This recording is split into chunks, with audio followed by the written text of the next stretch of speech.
Hoy, en un mar de voces incómodas, género y diversidad funcional, hablamos de autismo.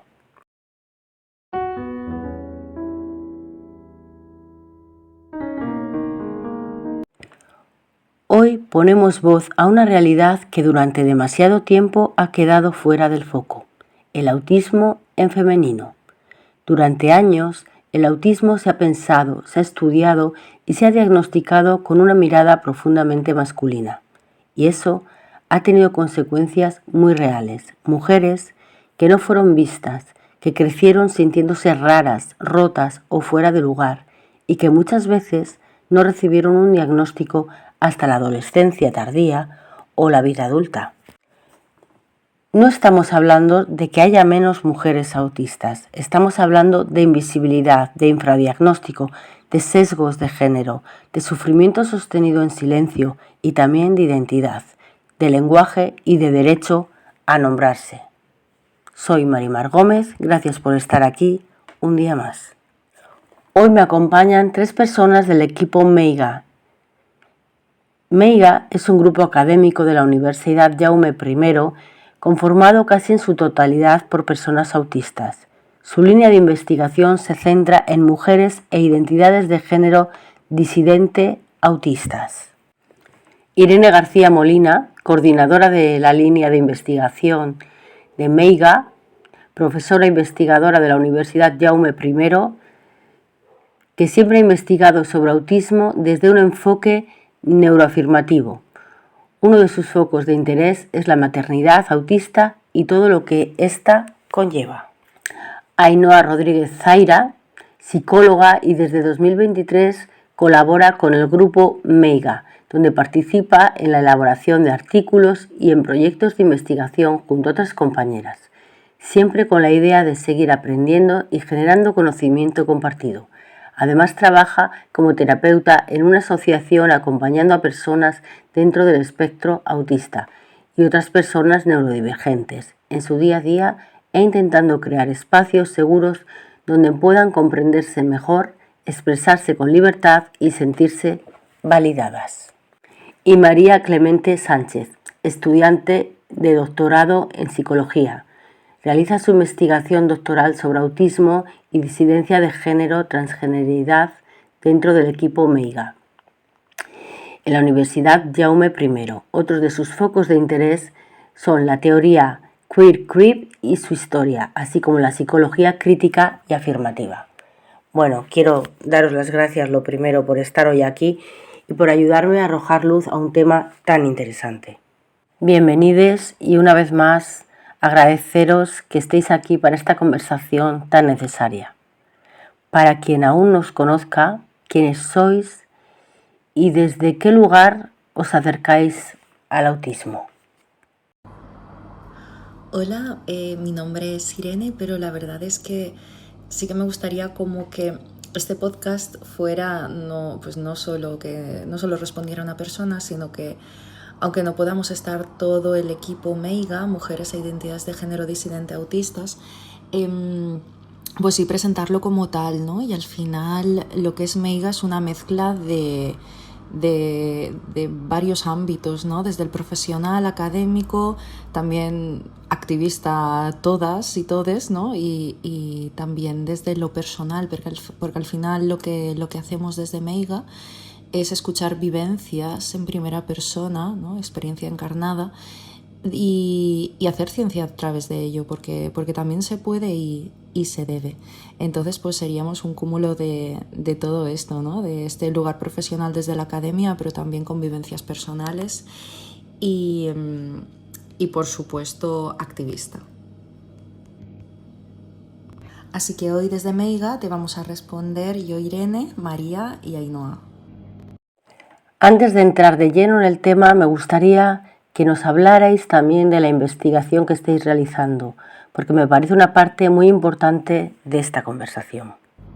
Bueno, pues actualmente estamos llevando como muchas líneas a la vez, aunque parte toda de lo que habíamos dicho, ¿no? De experiencias de mujeres e identidades de género disidente autistas. Pero sí que es verdad que entre lo que a cada persona le pueda llegar más, nos pueda gustar más, pueda leer más, cada una nos hemos enfocado más como en un tema. Por ejemplo, Ainhoa estaría más centrada en el tema de camuflaje, María en el de género y yo en el de diagnóstico y maternidad. Todo muy relacionado en perspectiva de género, pero sí que es verdad que cada una como que nos toca de una forma. En este capítulo nos gustaría detenernos en varias cuestiones fundamentales. Primero, entender por qué tantas mujeres autistas son diagnosticadas tarde, muchas veces en la adultez.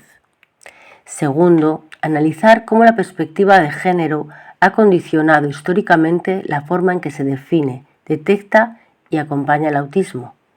Y tercero, hablar de las consecuencias que tiene esa invisibilidad: ansiedad, depresión, trastornos de la conducta alimenticia, burnout, intentos de suicidio, sensación de extrañeza o de no pertenecer.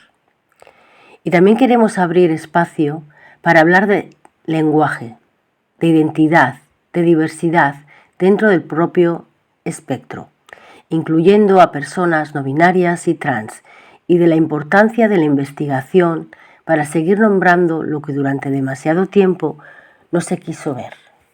Si os parece, comenzamos por la base: la invisibilidad del autismo en mujeres. Durante mucho tiempo se ha instalado la idea de que hay muchos más hombres autistas que mujeres autistas, y cada vez se cuestiona más si esa diferencia es real o tiene que ver con cómo se ha mirado y diagnosticado el autismo. ¿Qué hay detrás de esta idea de que hay menos mujeres autistas? ¿Estamos hablando de una menor prevalencia real o de una historia de invisibilidad diagnóstica? Durante décadas no hemos tenido menos mujeres autistas, lo que hemos tenido es una menor mirada hacia ellas. La idea de que hay menos nace de una historia de investigación profundamente sesgada, donde el autismo se definió a partir de estudios con niños varones, blancos y con perfiles muy concretos. Ese modelo se convirtió en la referencia y todo aquello que no encajaba, como muchas niñas, mujeres y personas socializadas como mujeres, simplemente no se veía o se interpretaban de otra manera. Además, hay factores sociales clave. A muchas niñas se nos educa para observar, adaptarnos, cuidar, no molestar. Y eso facilita el enmascaramiento, es decir, ese desarrollo de estrategias para pasar desapercibidas, aunque eso tenga pues, un coste emocional y físico muy alto. Por eso, durante años se ha confundido ese malestar con ansiedad, depresión o esa frase de es que es muy sensible y nunca se ha ido a la raíz. Entonces, más que una menor prevalencia real, lo que ha habido es una enorme invisibilidad diagnóstica. Y lo que estamos viendo ahora no es una explosión de casos, sino un proceso de reconocimiento. Se están ampliando los marcos, se están escuchando otras voces y experiencias. Aquí hay algo profundamente político que no se nos puede pasar, y es que quién define lo que cuenta como autismo, qué cuerpos y qué experiencias se consideran legítimas y cuáles quedan fuera. Cuestionar esto no solo mejora los diagnósticos, sino que abre la puerta a formas más justas, diversas y humanas de entender la neurodivergencia. Diagnóstico tardío y perspectiva de género. Hablando contigo hace un tiempo, Irene, comprendí que muchas mujeres reciben el diagnóstico con 20, 30 o incluso más tarde. Y cuando llega, muchas veces no solo explica cosas, también remueve duelos, rabia y alivio. ¿Por qué tantas mujeres autistas llegan tarde al diagnóstico? ¿Qué papel juega aquí la perspectiva de género? Muchas mujeres autistas llegan tarde al diagnóstico, no porque el autismo aparezca más tarde, sino porque durante años no ha habido marcos capaces de reconocerlo en ellas. El conocimiento que hemos heredado está construido sin perspectiva de género y eso ha generado un punto ciego enorme. Si no encajas en el perfil esperado, simplemente no existes para el sistema. La socialización de género aquí es clave y profundamente política. A muchas niñas se nos enseña desde muy pequeñas a observar, a anticipar, a cuidar, a no incomodar. Aprendemos a sostener la relación, a adaptarnos constantemente, a poner el foco fuera. Eso no elimina el autismo, lo oculta. Y ese ocultamiento tiene un coste altísimo de agotamiento crónico, desconexión de una misma sensación de estar actuando en la vida. Por eso, en lugar de ver el autismo, lo que muchas veces se diagnostican son sus consecuencias: ansiedad, la depresión, trastornos de conducta alimentaria, burnout, incluso etiquetas que patologizan la forma de vincularse sin entender el contexto. Es decir, el sistema no falla por exceso de diagnóstico, sino por una falta de mirada que reconozca la raíz. Llegar al diagnóstico en la adultez es para muchas un punto de inflexión. Sí, existe un alivio, porque por fin hay una narrativa que encaja, pero también hay rabia y duelo por esa niña que tuvo que adaptarse sin apoyo, por los años de sentirse demasiado o insuficiente, por toda la energía invertida en sobrevivir en lugar de vivir. Y aquí la perspectiva de género no es un añadido, es imprescindible, porque no basta con afinar los criterios diagnósticos. Hay que cuestionar las normas que han hecho que tantas mujeres hayan tenido que borrarse para ser aceptadas. Nombrar esto es incómodo, pero también es reparador. Es empezar a devolver la legitimidad a experiencias que durante mucho tiempo fueron negadas. Continuamos hablando de camuflaje, adaptación y sobrecarga. A muchas mujeres se les ha enseñado explícitamente o de manera implícita a adaptarse, a agradar, a observar, a copiar códigos sociales y a disimular el malestar. Eso puede hacer ver que se encaja y, sin embargo, tiene un coste y un desgaste enorme. ¿Cómo influye el camuflaje social en el infradiagnóstico de las mujeres autistas? ¿Y qué coste emocional y físico tiene sostenerlo durante años? El camuflaje social es una de las claves del infradiagnóstico. Muchas mujeres autistas no es que no tengan dificultades, es que han desarrollado estrategias muy sofisticadas para ocultarlas. Observar, imitar, ensayar conversaciones, controlar el cuerpo, medir constantemente qué es adecuado en ese momento. Desde fuera pueden parecer que encajan, pero no se ve ese esfuerzo constante que hay detrás. Y aquí la perspectiva de género vuelve a ser central. Ese camuflaje no surge de la nada, se aprende en un contexto que penaliza mucho a las niñas que se salen de la norma. No encajar tiene un coste social alto, así que muchas aprenden muy pronto que adaptarse no es una opción, sino una forma de supervivencia. El problema es que el sistema diagnostica lo visible, si una niña no molesta, si saca buenas notas, si parece sociable. mm, No se activa esa mirada clínica, pero esa aparente adaptación está sostenida por un sobreesfuerzo enorme que queda completamente invisibilizado.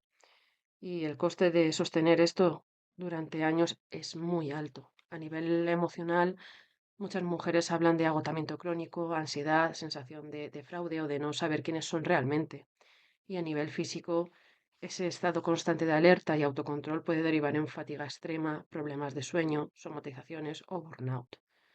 En muchos casos, el colapso llega en la adultez cuando ya no se puede sostener más ese nivel de exigencia. Por eso, más que preguntarnos por qué no se detecta antes, quizá la pregunta es por qué hemos normalizado que tantas mujeres tengan que vivir desconectadas de sí misma para poder ser aceptadas. Nombrar el camuflaje también es una manera de cuestionar pues este mandato.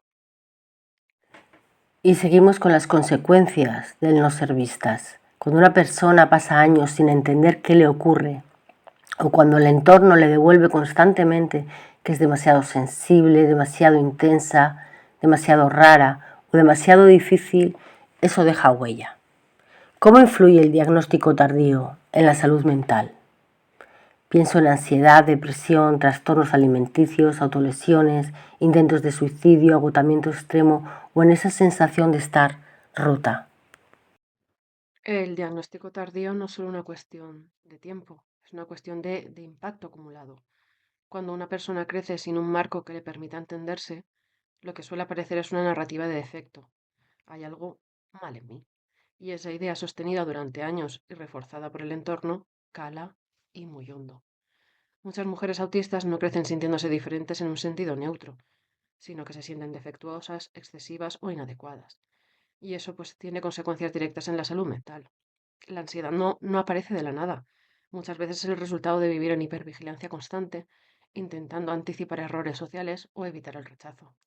La depresión puede estar muy ligada al agotamiento, a la desconexión de una misma o a la sensación de no encajar en ningún lugar.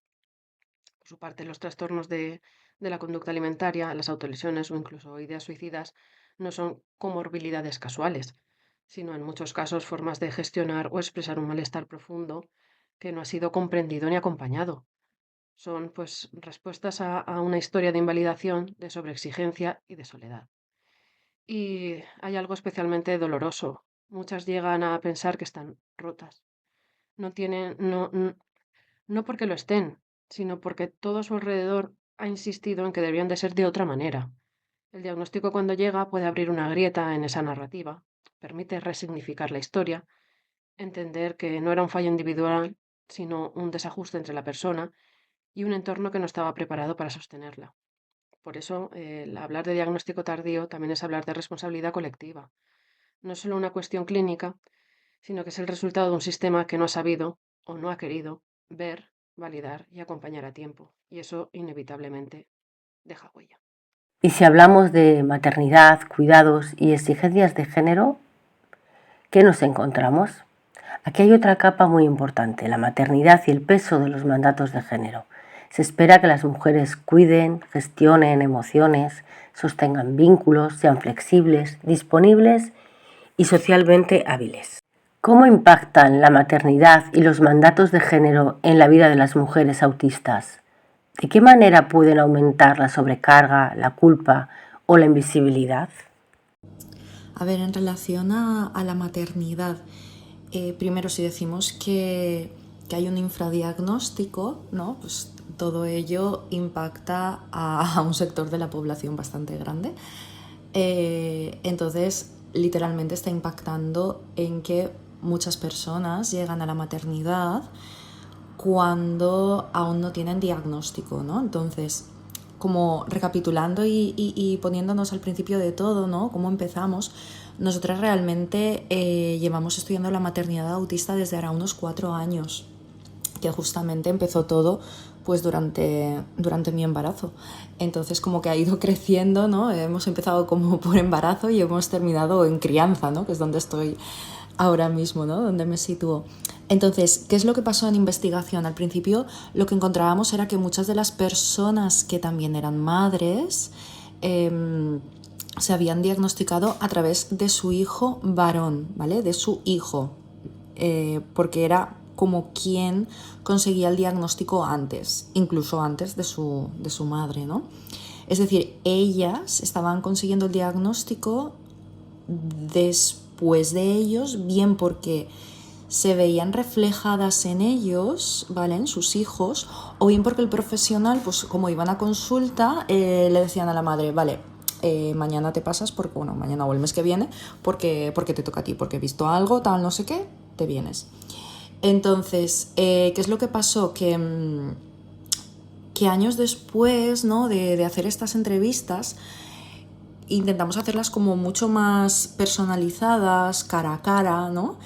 Y nos dimos cuenta de que gracias a la información y a la divulgación científica de muchas científicas autistas, las madres estaban como súper informadas, ¿no? Habían leído de todo, tenían un máster, metafóricamente, ¿vale?, de autismo y perspectiva de género. Y era brutal toda la información que habían podido conseguir, incluso leyendo literatura de otros países, ¿no? Porque aquí, pues por aquel entonces había poca, o mejor dicho, nada.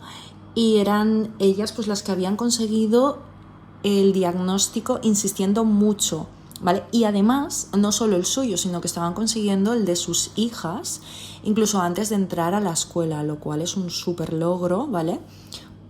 Y algo muy significativo para esta nueva generación. Entonces, pues claro, esto, lo que están haciendo estas madres es poder allanar este camino a sus hijas, ¿no? Y ahí empezamos a ver este cambio. Y continuamos con identidad de género y diversidad. Sabemos que detrás del espectro autista hay muchas vivencias que no encajan en una visión rígida del género, y por eso es importante no hablar de forma simplista ni cerrada. ¿Qué relación ves entre autismo, identidad de género y diversidad sexogenérica? ¿Qué crees que necesitamos comprender mejor cuando hablamos de personas autistas, no binarias o trans? Es común que las personas autistas no expresen su género de una forma típica. Cuando hablamos de expresión, por ejemplo, nos referimos a chicos autistas que están interesados en ropa o hobbies tradicionalmente femeninos, o por el contrario, chicas autistas con una apariencia e intereses típicamente masculinos, hablando en términos socialmente establecidos, quiero decir. Por otro lado, también es común que las personas autistas se identifiquen con una identidad de género diferente a la que les fue asignada al nacer.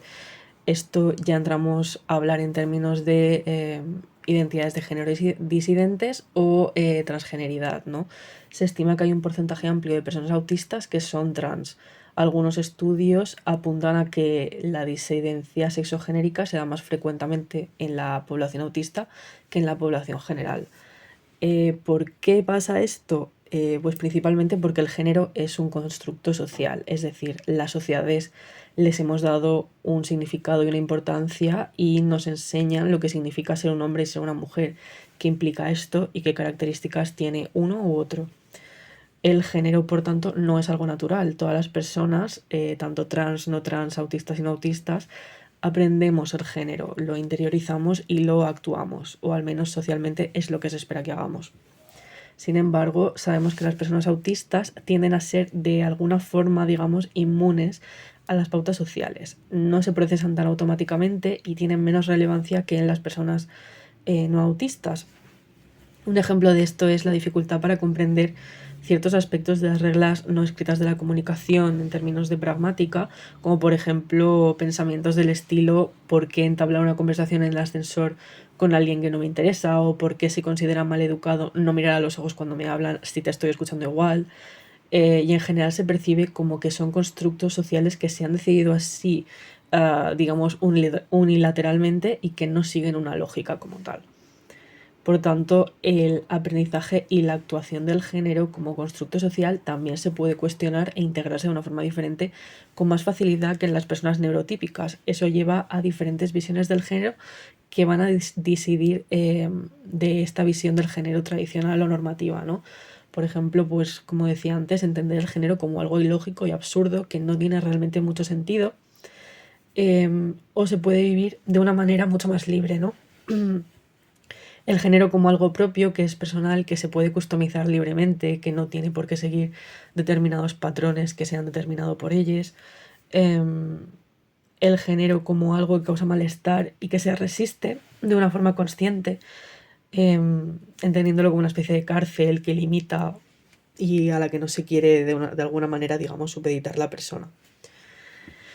Entonces, sabiendo todo esto, que es importante saber de las personas autistas con una identidad de género diferente a la asignada, bien sean no binarias, trans o con cualquier otro término del estilo, pues lo que sabemos es que son personas con identidades interseccionales. Esto quiere decir que son dos identidades que a nivel social te posicionan en una situación de desventaja, ¿no? Por ambas, tanto por ser autista como por ser trans o género disidente, no binario, se es rechazada. Por tanto, estas personas que aglomeran las dos van a estar expuestas a diferentes tipos de violencia en todos los entornos, a nivel escolar, a nivel familiar, a nivel médico, de sociedad en general, laboral.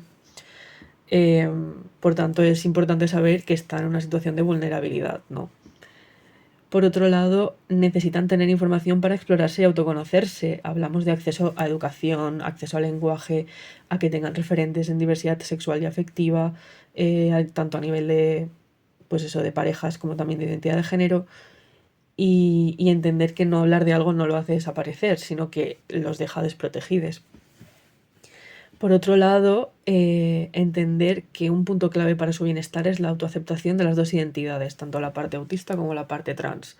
Las personas que estaban orgullosas de ser autistas y de ser trans, en algunos estudios que hemos llevado a cabo desde el grupo de investigación, veíamos que tenían una mejor autoestima, que tenían relaciones más sinceras con su entorno. Por la contra, la ocultación de una o de ambas identidades casi siempre va a tener efectos negativos en su salud y va a afectar a sus relaciones, tanto consigo mismas como con el mundo, ¿no? Y por último, un punto muy clave y que se destacaba mucho también cuando hablábamos con personas que aglomeraban las dos identidades, ¿no? Es que su identidad de género no es menos real por ser autistas y deben poder explorarla y construirla como deseen, igual que cualquier otra persona. Negarles este poder de decisión sobre sus vidas es violencia capacitista, ¿no? Es una discriminación contra ellos por esta noción de asumir que por ser autistas no tienen esta capacidad de autoconocerse, que al final es lo más básico y esencial para cada persona y algo de lo que todo el mundo es capaz, ¿no? Y al final ese era un poco el mensaje que se quería transmitir. Y si hablamos de malos diagnósticos y etiquetas previas, tenemos que decir que muchas personas han pasado por otras etiquetas: ansiedad, depresión, trastorno límite, alta sensibilidad, trastornos alimentarios. A veces había sufrimiento real y claro, y sin embargo no siempre se estaba viendo la raíz. ¿Qué errores o sesgos suelen darse en los procesos diagnósticos? ¿Y qué pasa cuando una persona pasa años siendo leída desde diagnósticos parciales o equivocados? Históricamente, el género masculino ha dado forma a la visión del autismo, ¿no? Los estudios que han definido la presentación de los rasgos autistas típicos observaban niños varones en las muestras, ¿no? Sus conductas sociales, sus formas de juego, de comunicación, sus maneras de hacer steaming. Sin embargo, se comportan igual los niños y las niñas neurotípicos. Por norma general, educamos a los niños de la misma manera. A grandes rasgos sabemos que no. Y lo mismo va a suceder muchas veces con los niños y las niñas autistas, pero esto tradicionalmente no se va a contemplar a la hora de determinar quién puede ser autista y quién no. Incluso cuando los rasgos son similares, la lectura que hacemos de ellos desde fuera, como profesionales, como familia, como entorno, puede estar sesgada por esta desigualdad de género de lo que hablábamos, ¿no? Por ejemplo, la emocionalidad excesiva puede atribuirse a algo típico de niñas y no pensar más allá, como la posibilidad de que esa niña sea autista y esté desbordada a nivel sensorial. Por otro lado, una niña que no da problemas, por mucha ansiedad y dificultades que esté pasando, difícilmente va a llamar la atención lo suficiente como para que sea atendida de una forma temprana. Se interpretará que su conducta inhibida es una conducta correcta porque va a estar ajustada, ¿no?, a lo que quizás se espera de una niña. Entonces, si no tenemos en cuenta estas diferencias de conducta, que son fruto de haber recibido diferentes educaciones, diferentes presiones y expectativas, va a ser complicado que ampliemos nuestra concepción de cómo puede ser una persona autista, y esta visión sesgada de la presentación autista hace que muchísimas niñas no reciban un diagnóstico cuando corresponde. A ojos de muchos profesionales, estas niñas no necesitarán ser derivadas para una evaluación de autismo, e incluso si llegaran a un contexto de evaluación, este mismo sesgo va a hacer que muchas no cumplan con requisitos en las pruebas principales, ¿no?, que son el A22, el ADR, porque a la hora de puntuar en estas pruebas no se están contemplando esas presentaciones menos evidentes o que pueden estar camufladas. Por tanto, las niñas diagnosticadas en edades tempranas suelen ser aquellas que presentan mayores niveles de apoyo, ¿no?, de necesidad de apoyo.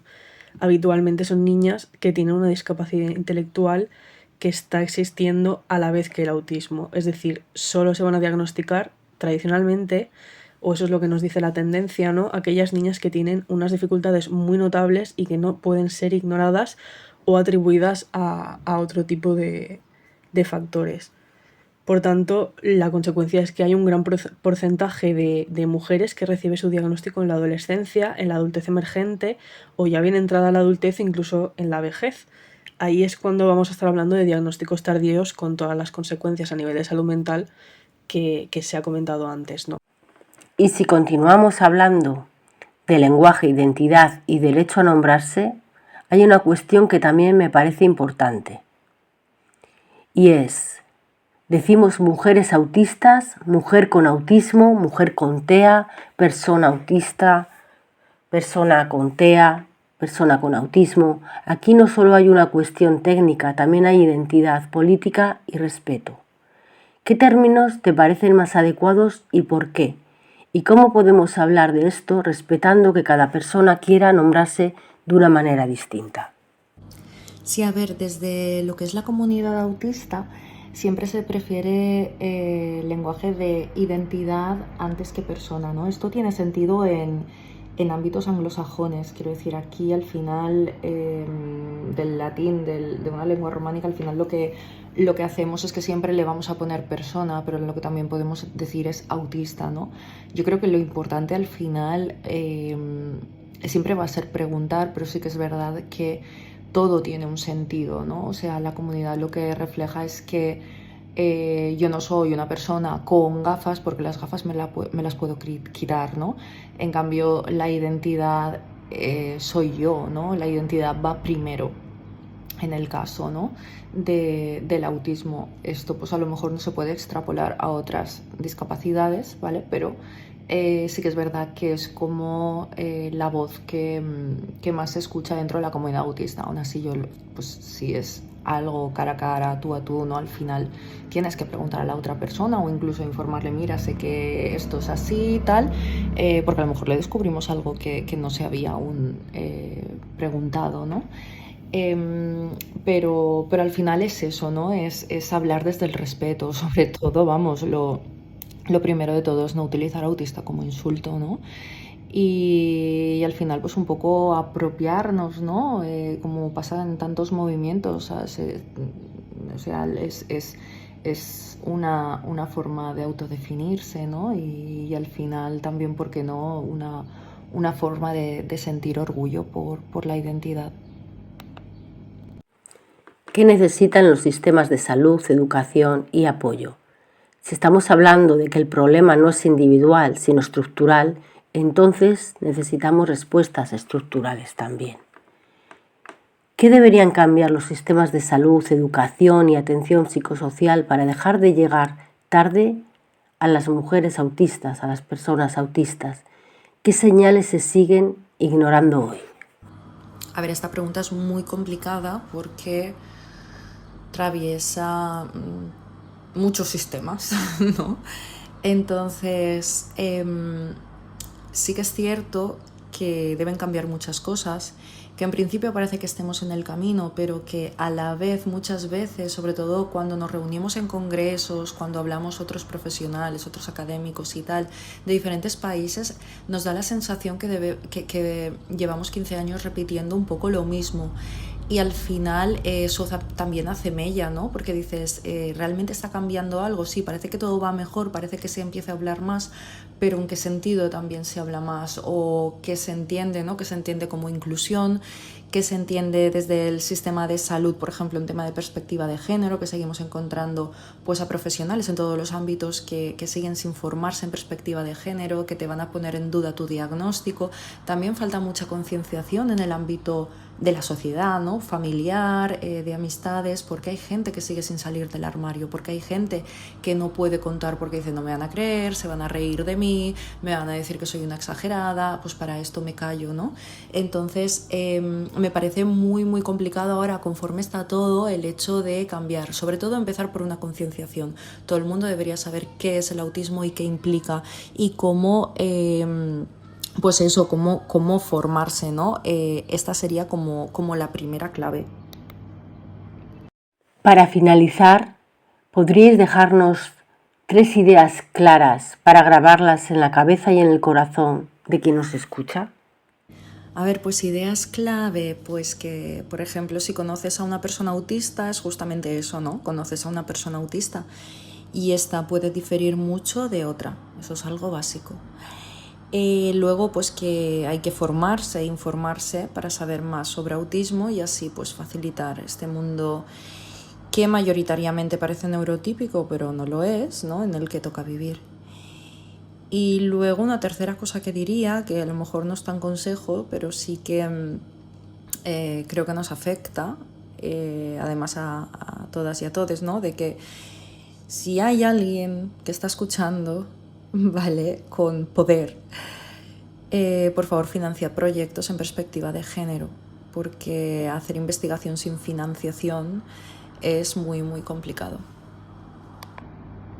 Gracias, Irene, Ainhoa y María, por esta conversación, por estar hoy aquí y arrojar luz a un tema tan necesario, porque no siempre tienen que ser las personas que viven con una condición las que se adapten a la sociedad. Más bien debería de ser al revés. Deberíamos ser la sociedad las que nos adaptemos para que no haya una inclusión, sino una convivencia que nos beneficie a todos. Dejemos de poner la vista en lo que consideramos déficit.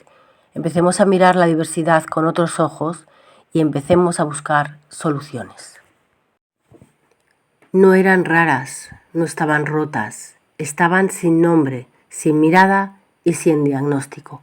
Cuando el autismo se mira solo en masculino, miles de mujeres desaparecen del mapa. Hoy quiero dejaros una pregunta personal y a la vez social. ¿Cuántas mujeres, cuántas personas han crecido sintiéndose defectuosas cuando en realidad lo que faltaba era comprensión, mirada y nombre? ¿Y cuánta violencia hay en no ser vistas a tiempo?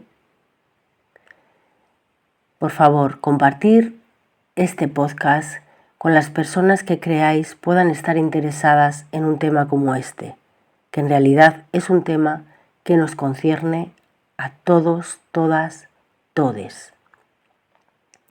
Nos escuchamos en el próximo episodio, porque somos un mar de voces incómodas y si hablar de estas cosas incomoda, seguiremos incomodando.